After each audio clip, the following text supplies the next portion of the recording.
to begin by asking you guys a very simple question. And I expect a straightforward answer, a yes or no.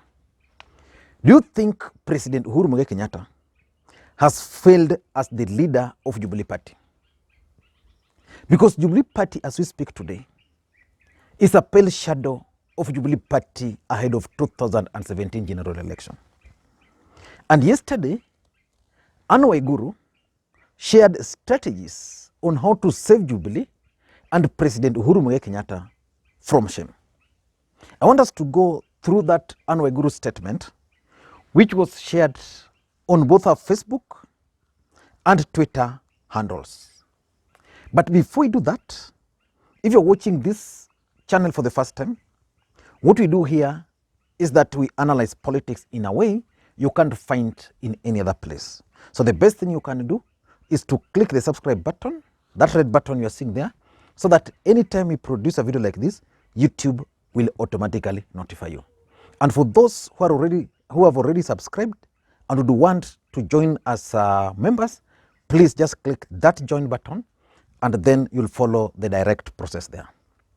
Now let us go back to the main issue. Anua Guru yesterday posted something on her official Facebook and Twitter handle. The headline is on re-energizing Jubilee Party. The truth of the matter is that next year we are going to go to the polls. And Jubilee Party was the dominant party in the larger Mount Kenya region. As we speak today, Jubilee Party is split into two. There is the wing which is now calling itself Order or PEP or the Service Party. And then there's the Jubilee, which is still being run from Pangani, with Rafael Tuju as the Secretary General and David Murathe as the Vice Chairperson and President Uhuru Kenyatta as the party leader. And since elections are actually next year, it will be interesting to see how the president is going to move forward. But people like Anua Guru are going to contest or defend their seats, which means they will either form a new political party or they'll run under Jubilee, but they'll have to make sure that Jubilee Party is a strong political party. But is Jubilee a strong political party as we speak now? I hope you guys are enjoying the sound of that bird. I'm actually outside. It's so nice. Okay. So Anua Guru was saying, and the rest who are still supportive of the president would want to contest on Jubilee Party only if they are assured of a win.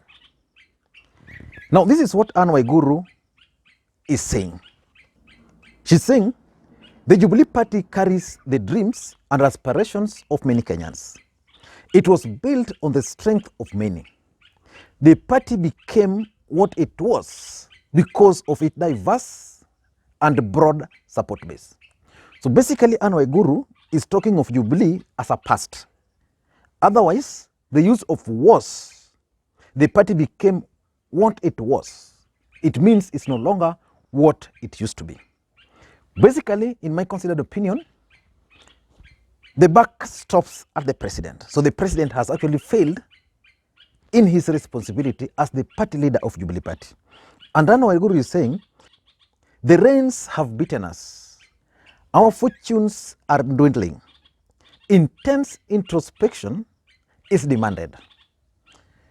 So for the first time, I'm seeing someone who is coming out of the open to say things black and white. Jubilee Party, as we speak today, is in ICU.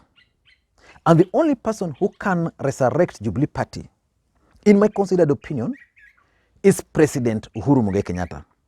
And Anua Guru is continuing, as we head to 2022, we must recognize that the party is now operating in a new context far different from 10 years ago.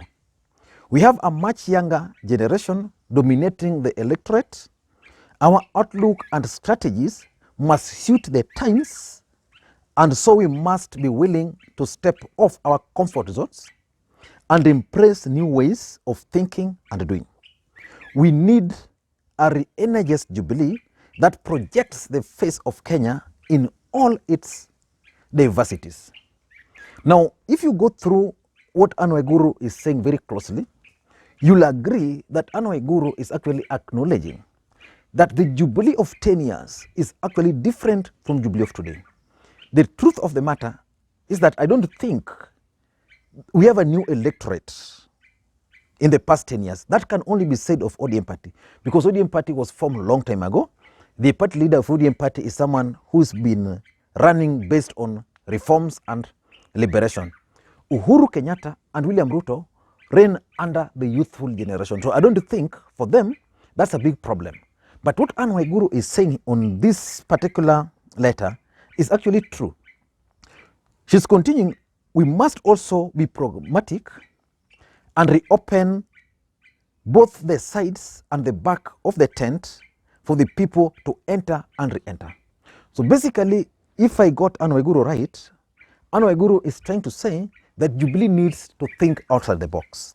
They must allow those who want to enter into its house to enter, and those who want to re-enter. Basically, she's calling on people like William Ruto, who had left the party, to come back if they can come back. That's what I'm getting from Anua Guru. Let me go through her conclusion. He's saying a lot of futures are tied to the fate of the party, and we must restore its vision, glory, and stature, or content with predictable consequences. So Anua Guru is concluding that if they don't think outside the box, then they'll have to regret and live with the consequences of Jubilee Party. So Anua Guru is right up to that point. But what do you think should be done to Jubilee Party to revamp it again? Because the deputy president left. He left with majority members of parliament. In fact, I believe that majority of even governors, senators, and members of parliament who are still supporting President Uhuru Kenyatta are supporting the president because of the fact that he's the president of the Republic of Kenya. Without that title, if the president were to cease being the president today, most of those people would not support Jubilee Party. Either they'd choose another political party, or they'll go back and start supporting the deputy president. But is there hope that Jubilee Party can be resurrected? In my considered opinion, Jubilee Party can actually be resurrected. And these are some of the things they need to do. The first thing they need to do is to embark on massive recruitment drive. The problem in Jubilee Party is that since it was formed, they've never conducted party elections. Raphael Tuju is operating as an interim Secretary General. David Murade is interim. All party officials are interim. What about the grassroots? At the grassroots, they also had interim officials.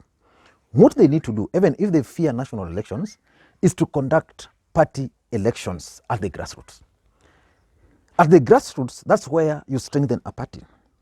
So take, for example, in Kiamba constituency, if they had a functional office where they know that so and so is the official or is the chairperson of Jubilee Party at the ward level or at even the sub-county level, then the party can re-energize itself from that particular point.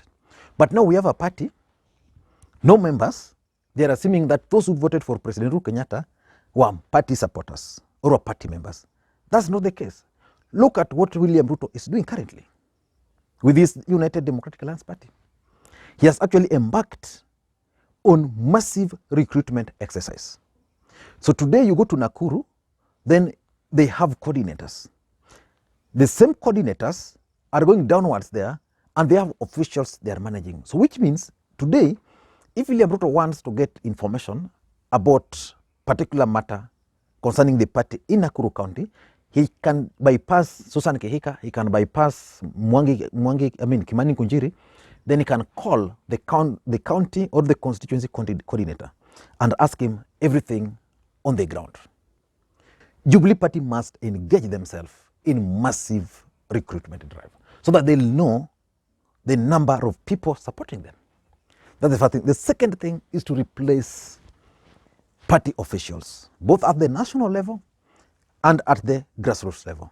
The truth of the matter is that Jubilee cannot qualify to be called a political party. How do you call something a political party? Something which has been in existence for now 4 or 5 good years without officials. All of them are interim. The last time they wanted to conduct elections, it was postponed because I understood their objective. They never wanted William Ruto to participate in those elections because William Ruto was going to take charge of the party. So the elections were postponed. But it is now time for them to replace officials at the grassroots. If someone was the official of Jubilee Party in Turbo constituency, for example, and that person has moved to the United Democratic Alliance Party, then it means they must get someone to replace that person. If in Kiambaa County, for example, the Jubilee candidate, the Jubilee chairperson for that county, or for that constituency for that matter, shifted allegiance to another political party, then it's just fair for them to replace those officials and call a massive party meeting, let's say county meetings in Nairobi, and party will be re-energized. That's actually what has sustained the ODM party. When Nanok, the governor for Turkana, Josephat Nanok, started drifting from ODM party to the United Democratic Alliance Party, what followed? The first thing which followed was that he was replaced as the national vice chairperson of ODM party. Again, someone from Turkana was appointed. Then at the county level, where he was the county's chairperson, he was also replaced by someone else. And everybody who was allied to him were actually replaced. So it means ODM party accepted the fact that Nanok had left and they replaced him and all his people. That's exactly what should happen in Jubilee. If it can't happen that way, then they're going to waste their time. The third thing I think which needs to be done is President Uhuru Kenyatta's direct intervention. I am sure that majority of Jubilee Party members understands that Uhuru Kenyatta is the President of the Republic of Kenya and that Uhuru Kenyatta is the party leader of Jubilee Party. So they don't know what to do. But the President is shying away from taking action in Jubilee. So the President must intervene and issue directive on the next steps to follow in Jubilee. If, for example, he wanted to overhaul the party structures the way he did in the National Management Committee, the NEC, he can easily do that. But the President must get out and intervene directly so that Rafael Tuju can be told, we want to replace everybody who is now allied to the Deputy President at the grassroots with our own people. It's better if you had 200 people and 150 of them have left, it's better that you have the 50 but who are loyal. So that's the next thing they need to do. Uhuru must start taking action. The other alternative, which is number 4, is to reconcile with the rebels. Is it possible that President Uhuru Kenyatta can actually reconcile with the DP? I think in politics nothing is impossible. The only constant in politics is betrayal. These two gentlemen have already betrayed each other. Then the next thing is interest. If the interest of the DP and that of the president can converge, then they can reconcile. In fact, I'm sure there have been some people who are just bitter with the way Jubilee locked them out in the last election during nominations. So these people can be brought on board. But the truth is, reconciliation is also an alternative. And lastly, which is the most important thing, and the guy who did this very well is actually Gideon Moi. Jubilee Party can rebrand. You know, there's the red and that Kasalamu signal sign. Because no longer Ruto is not there, they can start figuring out the best way to rebrand. Uhuru Kenyatta is good at rebranding. You saw how he easily managed to rebrand TNA and even Jubilee. I am certain that Uhuru Kenyatta has a team. If that team is tasked with rebranding Jubilee, they are going to do a massive job. And that rebranding will actually rebrand even in thinking of majority of Jubilee supporters. They'll forget about the past and start looking into the future. So the president and the Jubilee leadership can decide that the best thing is rebrand. I don't know how they can rebrand, but the truth is with the rebranding, because Jubilee, as we speak today, has a lot of baggage. Ruto is running away from Jubilee because there's a lot of baggage in Jubilee based on even the performance, how they've been treating Kenyans, you know. But with a rebranding, the fortunes of Jubilee can be reignited. I don't know what you think, but I think Anua Guru delivered a serious message to the president, and that the president should not ignore whatever Anua Guru is saying. Jubilee must re-strategize for them to survive beyond 2022. Thank you, guys. And again, if you're watching the channel for the first time, click subscribe button. Thank you, guys.